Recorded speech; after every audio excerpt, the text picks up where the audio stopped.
Salut les affreux, on se retrouve pour un compte-rendu de bataille Légion d'honneur qui a eu lieu à Foix le week-end dernier où on avait deux tables installées. Donc une première table que vous avez vue par Raphaël qui opposait des Anglais à des Français et une deuxième table sur laquelle j'ai joué moi avec des Autrichiens qui étaient opposés à des Français. Donc voilà la table pour les Autrichiens et voilà au fond avec Raphaël, Nicolas et Maxime la table des Français et des Anglais. Donc mon corps se constituait d'un régiment de hussards à 4 escadrons, d'une batterie de 6 avec un obusier de 7, d'un régiment de 3 bataillons de ligne à 30 figurines et 20 figurines, un bataillon de Landwehr de 24 figurines, et un régiment de dragons de 4 escadrons. Voilà, tout ça en régulier, à part la Landwehr qui était en conscrit. Voilà, donc ça c'est mon plan, mon dispositif sur la droite. Sur la gauche, il y avait des Français, donc avec un régiment en 3 bataillons de conscrits et un de levés, un régiment de chasseurs à 3 escadrons, une batterie de 8 derrière le régiment de chasseurs, on va en parler tout à l'heure, un régiment de 3 bataillons de ligne qui étaient des réguliers à 24 figurines, et un deuxième régiment de chasseurs à 3 escadrons, donc à 15 figurines, plus une ambulance pour rattraper les blessés, les morts, enfin les blessés surtout, en fin de partie. Donc on va revenir sur l'histoire de la batterie parce que d'après ce que me disait Jérôme Cassano, un des créateurs de la règle, la batterie à 8 livres pour le français est interdite pour ce type de liste. Donc c'est pas grave, on a joué avec cette liste-là. Voilà. Ici on arrive au premier tour, donc le régiment de hussards va venir sur la droite pour essayer de faire un mouvement tournant contre le français. Les canons vont commencer déjà à tirer, mes canons autrichiens vont tirer, donc le canon de 6 va venir détruire, tuer des voltigeurs, et l'obusier lui va taper dans le régiment de chasseurs qui est en face. Vous allez voir les dégâts tout à l'heure, il a fait beaucoup de dégâts, enfin pas mal de dégâts.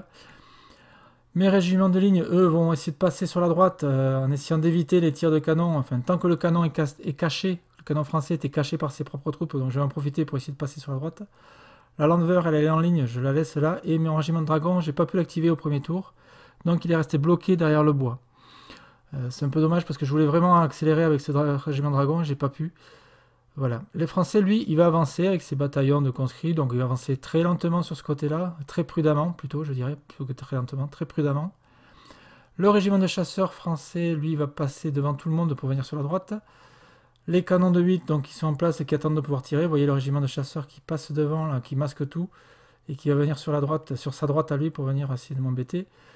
Le bataillon avance et le régiment de chasseurs aussi va avancer. Il a déjà eu une perte, lui, avec l'obusier. Il a déjà une figurine en moins.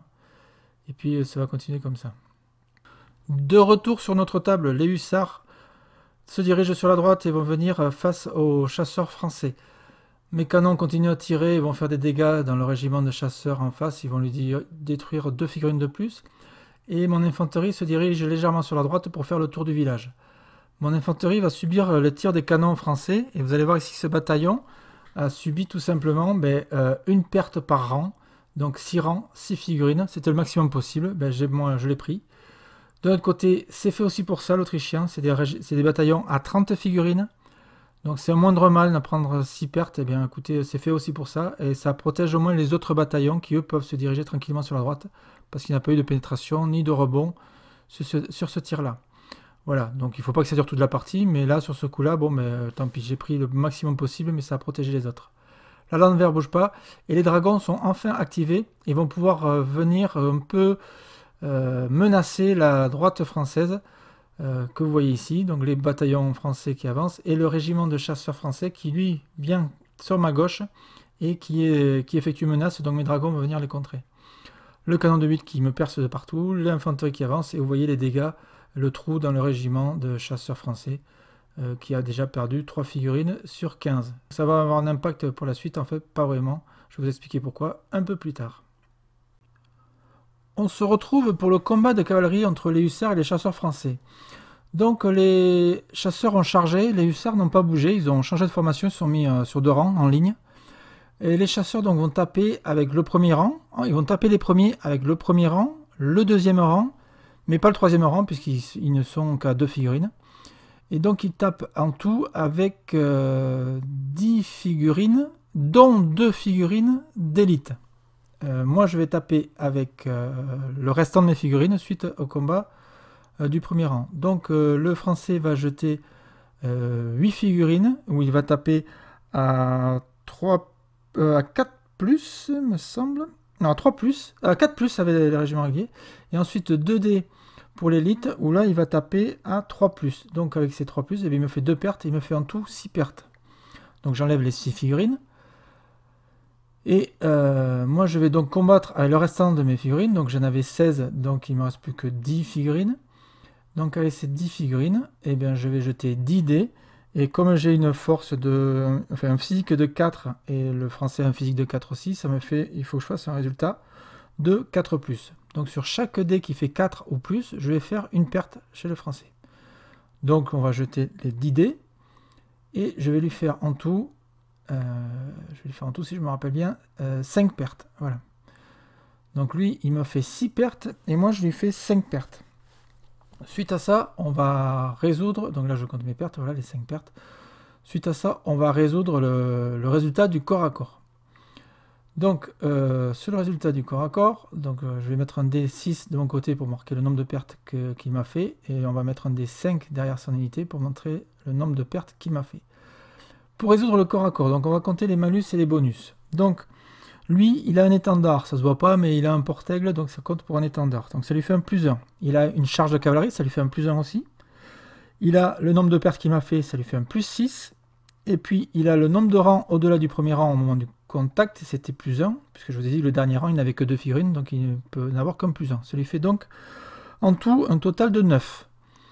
Moi, pour mon unité, j'avais donc, comme je ne charge pas, j'ai rien du tout, donc j'avais 5... un +5, ça correspondait au nombre de pertes que je lui ai fait, excusez-moi. Et un rang, le +1 du rang du deuxième rang, enfin du rang supplémentaire. Donc ça me faisait un total de +6. Ce +1 du rang supplémentaire, on l'a oublié dans la partie. Donc c'est pour ça que vous voyez sur mon dé qui est en bas là de l'image, on voit +5, c'est le nombre de bonus que je me suis compté.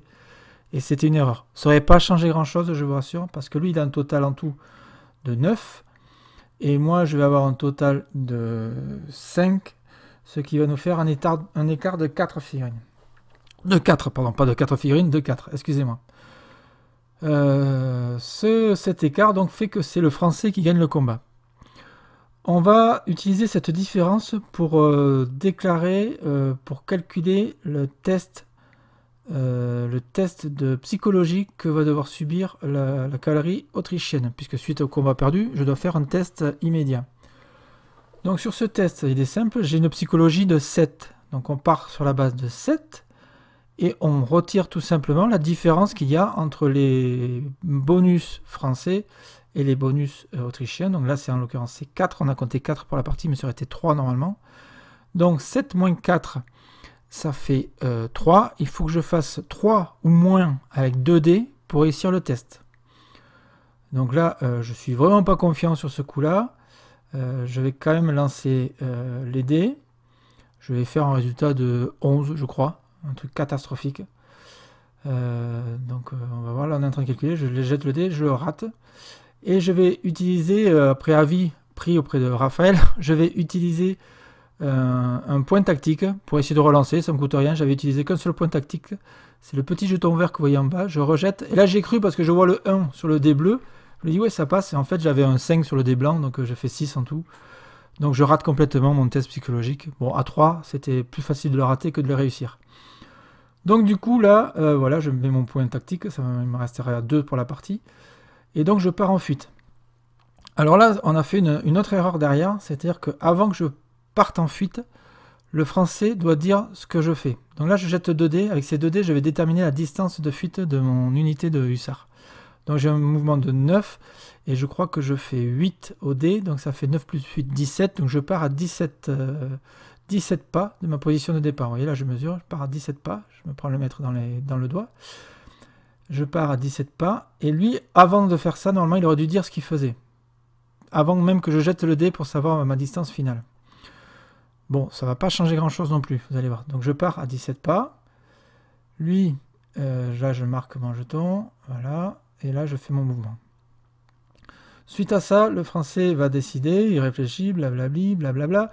Il dit bon ben finalement tout mon intérêt c'est de poursuivre. Il n'aurait pas dû poursuivre parce qu'en fait il a perdu 25% de... Il a eu 25% de perte, il aurait dû faire un test de psychologie immédiatement. On l'a oublié, tant pis, on a continué, et lui du coup il décide de poursuivre. Donc il poursuit, il va jeter 2 dés pour savoir quelle distance il va faire dans sa poursuite. Il fait 2 dés, il fait un 10, si je me rappelle bien c'était un 9 ou un 10, donc il fait plus que moi, et donc forcément il me rattrape. Donc sur ce coup-là, ben, il me rattrape, et en me rattrapant mon unité de chasseur, et bien, de hussard, pardon, et bien tout simplement, il l'élimine, il a détruit, il a fait sortir, il a détruit. S'il avait fait son test et qu'il l'avait échoué, et bien en fait, il partait en fuite. Donc on va rattraper le coup après, vous allez voir. Donc là, on continue dans notre erreur, on va jusqu'au bout de notre erreur, vous allez voir la vidéo, voilà, et le chasseur vient, rattrape le hussard, il le touche, et donc le hussard disparaît. On va rattraper notre erreur, quand on a constaté notre erreur, on la rattrape, on a fait faire le test de psy au chasseur, qui donc avait une psy de 7 aussi, avec les 25% de perte, plus tous les malus qu'il a pris, il a échoué, et donc il est parti en fuite. Donc pour équilibrer tout ça, on a dit, ben, c'est simple, les chasseurs partent en fuite, donc là c'est avant qu'on corrige notre erreur, les chasseurs partent en fuite, et mon unité à moi, on a accepté qu'elle sortait de la table, mais qu'elle n'était pas détruite. Elle n'était pas comptée dans les pertes, si vous voulez. Elle était mise comme si elle était mise en réserve. Donc on revoit le champ de bataille. Donc on voit mes bataillons qui ont bien pivoté à droite. Les dragons qui commencent à s'aligner en vue de charger. Et en fait, je vais faire une erreur là. Au lieu de charger les chasseurs, j'ai voulu tenter un coup un peu n'importe quoi. J'ai fait une roue à gauche et chargé le bataillon que vous voyez ici, le bataillon de ligne. Mais le fait d'avoir fait la roue, ça m'a réduit en distance et du coup, j'ai pas atteint ma cible. Je suis tombé dans le vide. Là-dessus, les chasseurs m'ont pris de flanc, m'ont chargé de flanc. Et vous allez voir un peu plus loin les résultats de cette charge. Côté infanterie sur la droite, eh bien, tout ça avance. Moi, j'arrive à passer derrière le village. Et du coup, au lieu de prendre des tirs de canon, je vais prendre des tirs d'infanterie, des tirs de voltigeurs principalement. Je vais avoir des dégâts, mais moins qu'avec le canon. Voilà, donc là on voit le régiment de chasseurs français donc, qui a fait sa fuite, qui l'a rattrapé, qui a rallié. Et donc moi, mon régiment de hussards est sorti de la table, mais n'est pas détruit. Il est hors de table, mais non détruit. Voilà tous mes bataillons qui commencent à s'aligner. Donc là c'est le dernier tour, on n'a pas eu le temps de finir la partie, on s'est arrêté là. C'est le dernier tour, mais les bataillons étaient prêts à charger. C'était l'objectif final, c'était venir charger son infanterie. Je pense que je serais passé sur ce côté-là. J'avais réorienté mes canons aussi pour venir taper son infanterie. Donc là les dragons vont charger, au lieu de charger tout droit sur les chasseurs, eh bien ils vont faire une petite roue à gauche pour venir taper le bataillon qui est un peu sur la gauche des chasseurs, là, enfin sur la droite des chasseurs, sur notre gauche à nous sur l'image. Mais en fait je vais tomber dans le vide, et lui il va se faire un malin plaisir de me charger de flanc et ses chasseurs. Et du coup il va pas me détruire, mais il va gagner son combat, et puis on va voir un peu plus loin dans quel état ça va me mettre. Voilà, donc toute son infanterie bouge petit à petit, lentement, sûrement. Ici aussi, ça bouge un peu. Il n'a pas vraiment beaucoup bougé, c'est surtout moi qui étais offensif sur cette partie-là. Voilà, on voit bien la table là avec les dragons. Donc voilà la fin du dernier tour. Donc les chasseurs qui reviennent, une fois qu'ils ont été ralliés, reviennent sur ma droite. Je suis pas très bien quand ils viennent là, du coup, heureusement que ça s'est arrêté là, mais je pense que j'étais pas très bien. Mais mon infanterie qui s'était mis en place était sur le point de charger. Au tour suivant, je pense que j'aurais chargé son infanterie. Voilà, ces canons, donc ils n'avaient plus aucune cible, donc ils étaient moins dangereux pour moi, hein, forcément. Moi, j'avais plus beaucoup de cibles non plus avec mes canons, mais c'est pas grave, j'avais prévu de les réorienter, de les réatteler pour les mettre un peu plus loin. Un peu plus centre gauche, je reforme mes landwehr en colonne pour venir boucher le trou des dragons, parce que les dragons, ben, je vous l'ai dit, ils sont fait prendre de flanc. Ils partent en fuite derrière le bois. Et les chasseurs les ont poursuivis, ne les ont pas rattrapés, ils se sont arrêtés, je crois, à un pas de mes dragons. Et mes dragons, j'ai réussi à les rallier. Donc au coup suivant, je pense que je les aurais chargés, j'aurais chargé les chasseurs, je pense que j'aurais gagné le combat. La partie se termine là. Donc un grand merci à Fred qui nous a accueillis dans son arrière-boutique. Un grand merci à Maxime, à Nico et Raphaël pour leur bonne humeur. Et un grand merci à vous tous pour regarder cette vidéo, pour me supporter. Allez, ciao ciao, à très bientôt.